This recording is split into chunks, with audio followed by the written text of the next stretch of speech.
Hello friends, welcome back. अगर आप हैं बिहार में नियोजित शिक्षक और बनना चाहते हैं राज्यकर्मी, तो आप सभी का बहुत बहुत स्वागत है अभी के इस वीडियो में।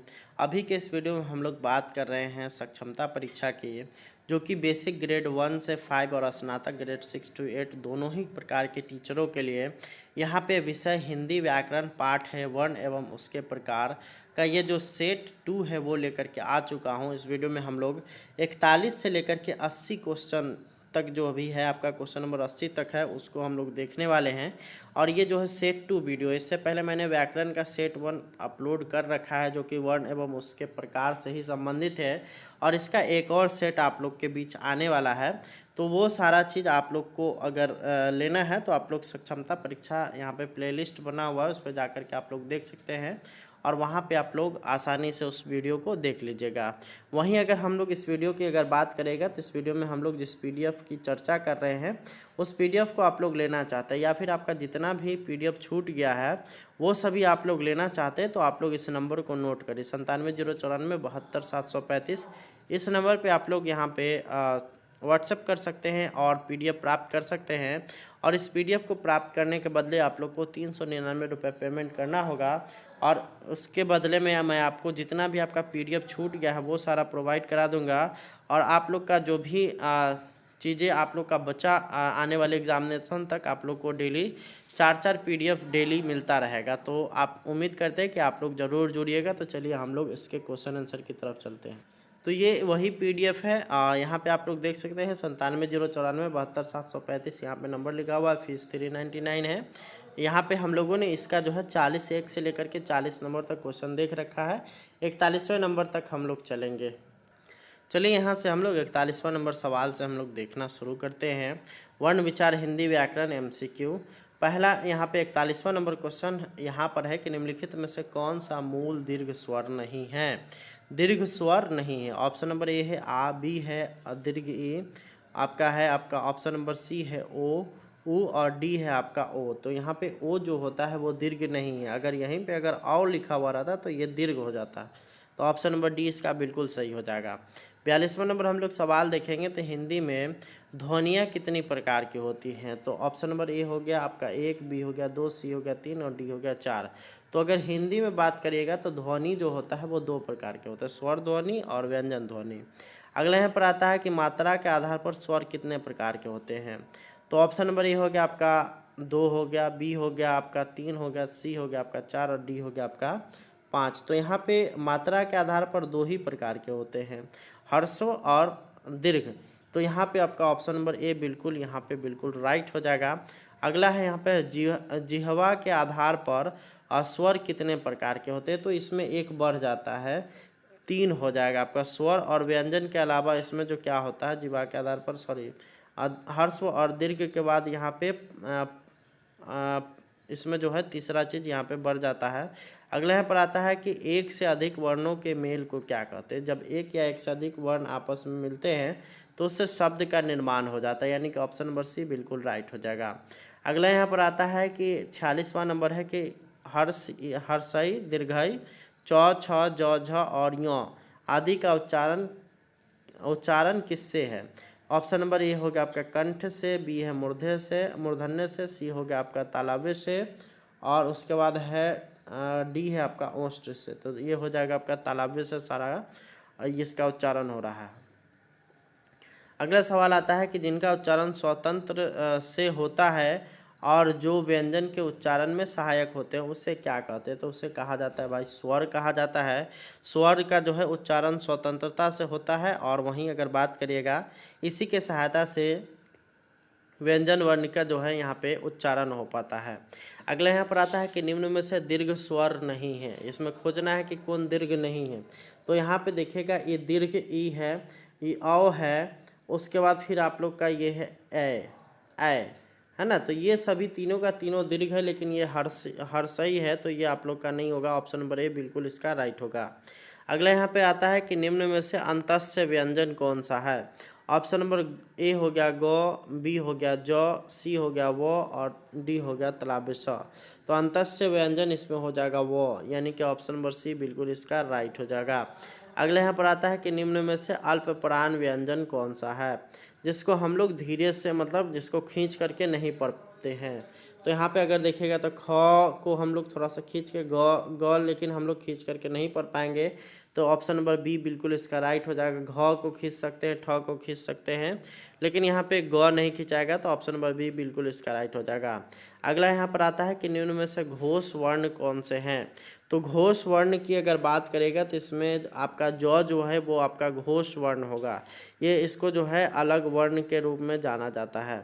अगला यहाँ पर आता है कि निम्न में से ओष्ठ वर्ण कौन है। तो जिसका उच्चारण ओष्ठ की सहायता से होगा वही ओष्ठ वर्ण है। जिसको पहचानने का तरीका तो ये हो जाएगा आपका ऊ जो होगा वो उसमें ओष्ठ की सहायता यूज होगी। बाकी आप लोग अ देख लीजिए, आ देख लीजिए, ई देख लीजिए, इसमें कहीं भी ओष्ठ का यूज नहीं है, लेकिन ऊ जब बोलिएगा तो इसमें ओष्ठ का यूज होगा। तो इसलिए इसका ऑप्शन नंबर डी बिल्कुल सही हो जाएगा। अगला यहाँ पर आता है कि काकल्य वर्ण कौन सा है। ऑप्शन नंबर ए है य, बी है आपका स, उसके बाद है सी आपका ह और डी है आपका न। तो यहाँ पे आप लोग का जो सही आंसर हो जाएगा वो ह जो होगा वो होगा आपका काकल्य वर्ण। अगला यहाँ पर आता है कि य का उच्चारण स्थान क्या है। य अगर आप लोग बोलिएगा तो इसमें तालु का यूज होगा। तो यहाँ पे ऑप्शन नंबर डी बिल्कुल इसका राइट हो जाएगा। अगला यहाँ पर आता है कि र का विवरण है। र का विवरण क्या है, तो इसका हो जाएगा आपका ऑप्शन नंबर ए वत्सर्य लुंठित सघोष अल्पप्राण व्यंजन, ये र जो है सो ठीक है। अगला यहाँ पर आता है कि अंतस्य और उष्म व्यंजन उष्म वर्ण कितने हैं। तो अगर दोनों को ऐड कर देंगे तो यहाँ पे आप लोग को 8 मिलेगा, यानी कि ऑप्शन नंबर बी इसका जो है बिल्कुल राइट हो जाएगा। अगला यहाँ पर आता है कि दीर्घ का वर्ण विच्छेद करिए। तो यहाँ पे वर्ण विच्छेद करना है तो ये हो जाएगा आपका ऑप्शन नंबर ए द हलंत जोड़ री जोड़ ग हलंत जोड़ अ। तो ये हो जाएगा आपका दीर्घ।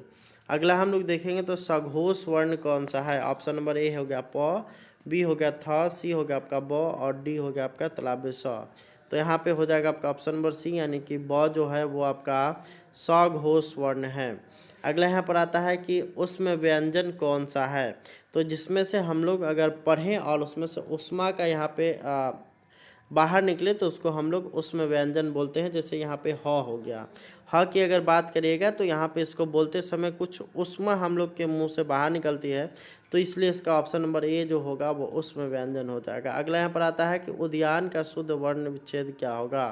तो ये आपका ऑप्शन नंबर सी जो होगा वो आप लोग का एकदम बिल्कुल सही होगा। उ आधा दो यानी द हलंत य आ और न हलंत अ, तो उद्यान हो जाएगा आप लोग का, ये बिल्कुल सही।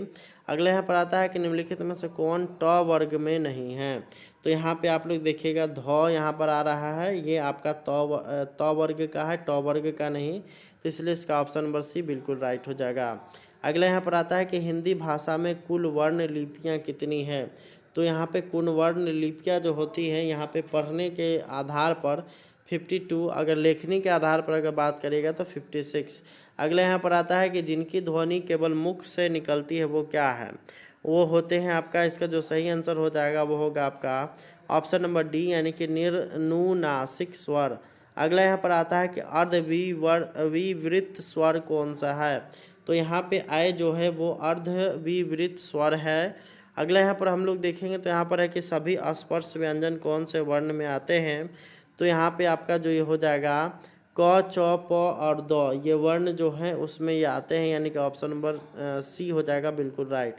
अगला सवाल आता है कि सभी महाप्राण वर्णों माला वर्ग कौन सा है। महाप्राण इसमें खोज रहा है। तो इसमें देखिए ख, छ और ठ, इसको बोलने में हम लोग को थोड़ा सा समय देना पड़ रहा है, तो इसलिए ये महाप्राण हो जाएगा।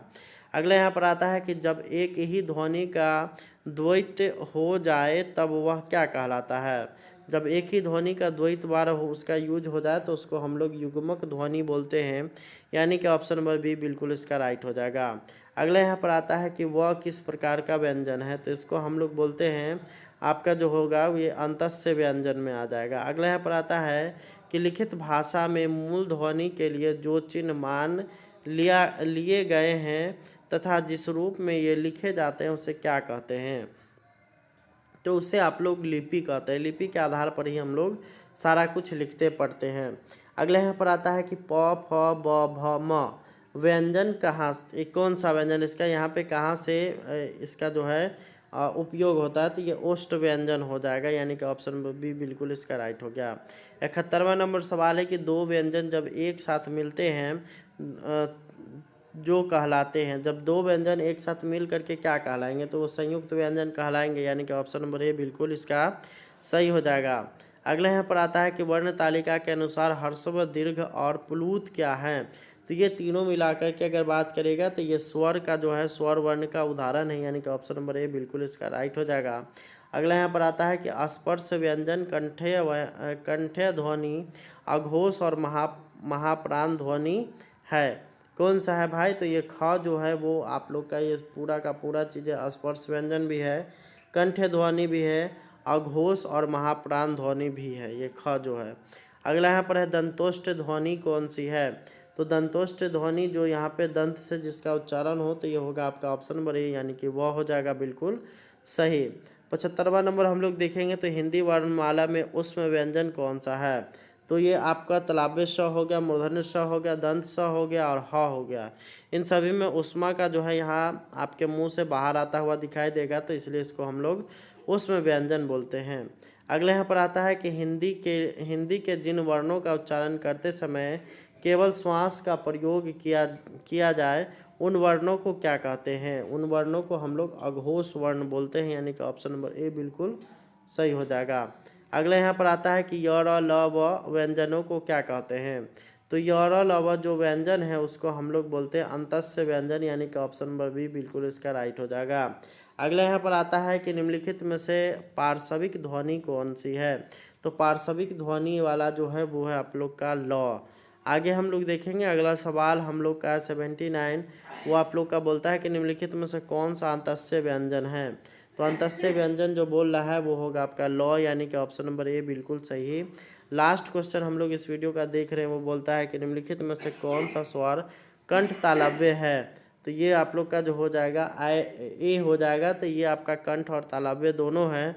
तो उम्मीद करते हैं कि आप लोग को वीडियो पसंद आया होगा। आप लोग इस नंबर को सेव करिए, इस नंबर पे आप लोग यहाँ पे मैसेज करिए और यहाँ से आप लोग इस पीडीएफ को प्राप्त करिए। पीडीएफ लेने के लिए आप लोग को 399 रुपये पेमेंट करना होगा, जिसमें आप लोग का जितना भी पीडीएफ छूट गया वो सारा मिलेगा और आने वाले समय में आप लोग को रोज़ाना 4 से 5 पीडीएफ मिलता हुआ रहेगा। धन्यवाद, थैंक्स फॉर वॉचिंग।